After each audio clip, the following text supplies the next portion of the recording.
गए आप। સ્વાગત કરું છું તમારું આપણી યુટ્યુબ ચેનલ પીડર ક્લાસીસની અંદર. સ્ટુડન્ટ્સ, લાસ્ટ વિડીયોની અંદર મેં તમને સિમ્પલ ફ્યુચર ટેન્સ સાદા ભવિષ્ય કાળ વિશે સમજાયું, એનો ઉપયોગ સમજાયો અને તેની મેં તમને 3 વાક્ય રચના બનાવી: હકાર, નકાર અને યસનો પ્રશ્ન. એના વાક્ય પર બનાવતા શીખો.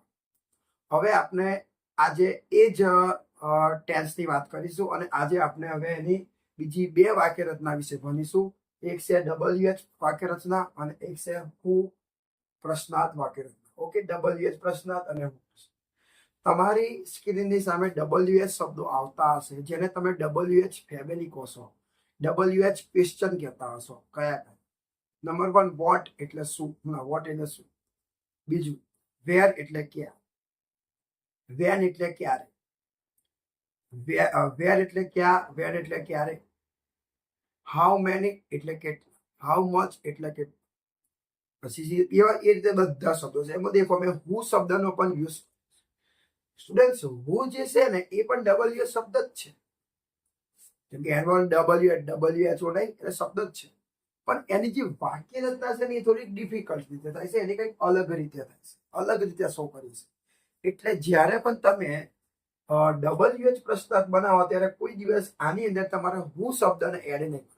એના માટે સ્પેશિયલ અલગ વાક્ય રચના આપણી પાસે છે. એટલે ટોટલ 5 વાક્ય રચના છે. ચલો જોઈએ વાક્ય રચના. પેલા WH પ્રશ્નાર્થ વાક્ય. એમાં દેખો સૌથી પહેલા WH શબ્દ મૂકો, મતલબ વાક્યની અંદર જે કાંઈ શબ્દ હોય, શું હોય તો વોટ મૂકવું, ક્યારે હોય તો વેર મૂકવું, વેર હોય તો ક્યાં હોય તો વેર મૂકવું. બરાબર. પછી શેર અને બિલાપ એ બધી ગમે તે એક. પછી કરતા એ તો જોઈને કરતા જોઈને મૂકવાનું, વિલત મૂકશો તો હોય. પછી V1 કર્મણ અન્ય શબ્દ પ્રશ્નાર્થ. તો જો મેં તમારી સામે એક વાક્ય લખ્યું છે કે રમેશભાઈ શું વાંચશે. રમેશભાઈ બહુ વાંચે છે, પણ આજે રમેશભાઈ શું વાંચશે. તો દેખો હવે આનું ઇંગ્લિશ કરવું હોય તો સ્ટુડન્ટ શું થશે? એકદમ આસાન છે, એકદમ આસાન. દેખો પહેલા શું આવે? WH શબ્દ. તો હવે WH શબ્દ એક છે, આ રહ્યો શું. તો શું માટે ઇંગ્લિશમાં શું આવે? વોટ. તો તમે WH શબ્દ મૂકો વોટ. તો દેખો આપણે મૂક્યું વોટ. તો દેખો WH શબ્દ વાક્યમાં શું છે? શું. તો શું માટે WH શબ્દ શું આવે? વોટ મૂક્યું. શેર અને વિલ, તો રમેશભાઈ છે એટલે સીધું છે તો શું આવશે? વિલ જ આવશે ને. વોટ વિલ કઈ કરતા એટલે રમેશભાઈ.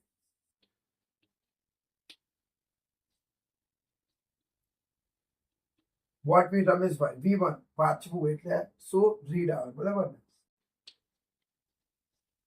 કર્મ તો નથી, અન્ય શબ્દ નથી, તો વાક્ય પૂરું. તો જુઓ આ પ્રશ્નનું ઇંગ્લિશ કર્યું. આ એક ગુજરાતીમાં પ્રશ્ન લખ્યું, એનું ઇંગ્લિશ. રમેશભાઈ શું વાંચશે? What will Rameshbhai read. પછી એવું ઘણું બધું બની શકે. વિવેકભાઈ શું ખરીદશે? What will Vivekbhai buy. એવું પણ બની શકે. કોકિલાબેન શું લાવશે? What will Kokilaben bring. આવું ઘણું બધું સ્ટુડન્ટ બનશે. બરોબર.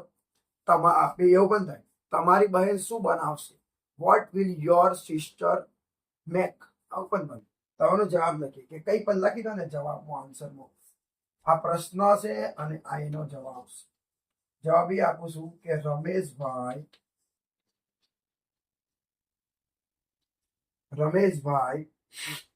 નવી ટીવી ના સોરી રમેશભાઈ નવી ચોપડી વાંચશે. રમેશભાઈ શું વાંચશે? જૂની ચોપડી નહીં વાંચે, નવી વાંચશે. તો ચલો હવે કરી આ તમને હકારની વાક્ય રચના આવડતી તો આવડી જશે. હકારનું હે. દેખો હકાર વાક્ય રચના બની ગઈ એટલે હકાર. નકાર હો તો નકાર, નકાર જેવો તો નકારની વાક્ય રચનાથી બનાવો, હકાર જેવો છે હકારની વાક્ય રચનાથી. રમેશભાઈ નવી ચોપડી વાંચશે. તો પેલા શું આવે? યાદ કરો. પેલું લાસ્ટ વિડીયો જોયું હોય તો યાદ કરો. પેલા હવે કરતા એટલે રમેશ. એનું ઇંગ્લિશ રમેશભાઈ. ભાઈ કયો સેલ ને બિલ આવે તો શું પણ આપણે સ્પીચ. ઓલવેઝ V1 મૂળરૂપ ક્રિયાપદનું ફર્સ્ટ ફોર્મ. વાંચવું એટલે શું આવશે? રીડ. દેખો રમેશભાઈ વાંચશે એટલે વિલ રીડ. હવે રહી નવી ચોપડી એટલે આવશે ન્યૂ બુક. તો સ્ટુડન્ટ આ રીતે પ્રશ્ન બને, આ રીતે જવાબ બને. બીજો એક બનાવીએ આપણે ખાલી. રોહિત શર્મા શું જોશે? ક્યાં બનેગા? રોહિત શર્મા ક્યારે આવશે? ચલો રોહિત શર્મા ક્યારે આવશે? When will Rohit Sharma come?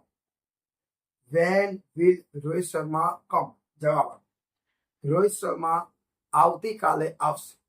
Rohit Sharma will come tomorrow. સમજ્યા ને? એકદમ સિમ્પલ. હવે દેખો WH પ્રશ્ન, સોરી હું પ્રશ્ન, બરાબર, હું પ્રશ્ન પર દેખો સૌથી પહેલા WH આ હું આવે અને હું ગુજરાતી કહ્યો પણ આ હું ગુજરાતી શું થાય?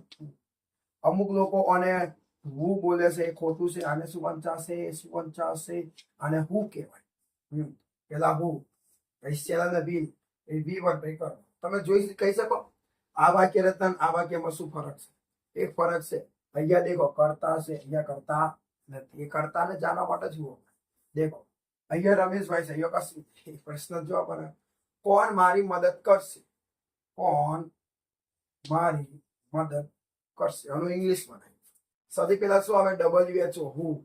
તો કોણ એટલે વિદ્યાર્થીઓ. આ કોણ માટે શું આવ્યું? હું. દેખવાનું ઇંગ્લિશ. બરાબર સમજવા પેલા હું એટલે કોણ માટે હું. સેલ વિલ એટલે મૂકીને આપણે વિલ મૂકો. હું વિલ V1 મદદ કરવી એટલે શું આવશે? મારી એટલે મી. Who will help me? Who will help me? Who will help me? Who will help me? કોણ મારી મદદ કરશે? તો ચલો એનો જવાબ લખીએ. આ શું છે? પ્રશ્ન. એનો જવાબ લખીએ. વિશાલ મારી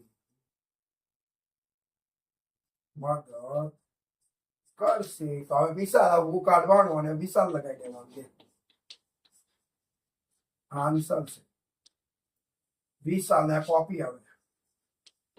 વકારની વકાર વાક્ય રચના પર યાદ કરો.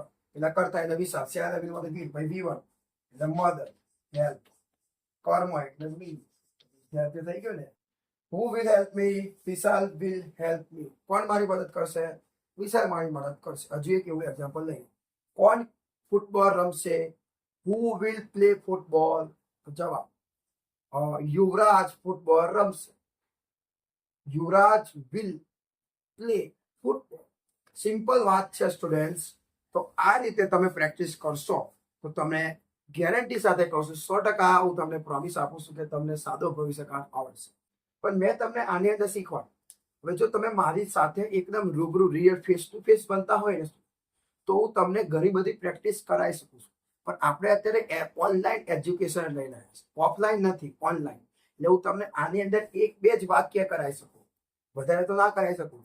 પણ જો તમારે રિયાલિટીમાં શીખવું જ હોય તો તમારે સ્ટુડન્ટ છે ને આની ઘણી પ્રેક્ટિસ કરવી પડે. એક વાક્ય લખવાથી ના આવે.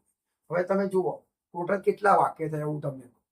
સૌથી પહેલા હકારનું 1, ગંજુ, નકારનું 2, યશનો પ્રશ્નાર્થ 3, પછી એનો જવાબ બનાવે યશનો એટલે 4, WH પ્રશ્નાર્થ 5, એનો જવાબ 6, હું પ્રશ્નાર્થ 7, એનો જવાબ 8. સ્ટુડન્ટ્સ એક વાક્યના 8 વાક્ય બને.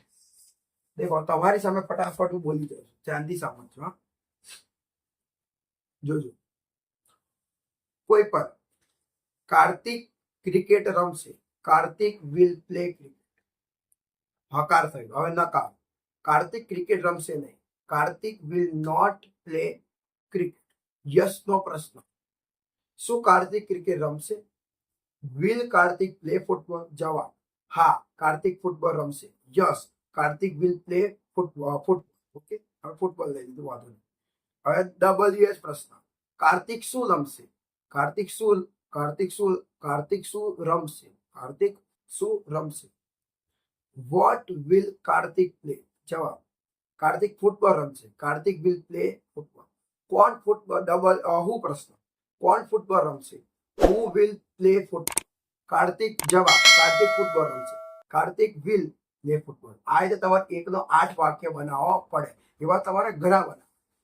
ત્યારથી તમને ત્યારબાદ તમને.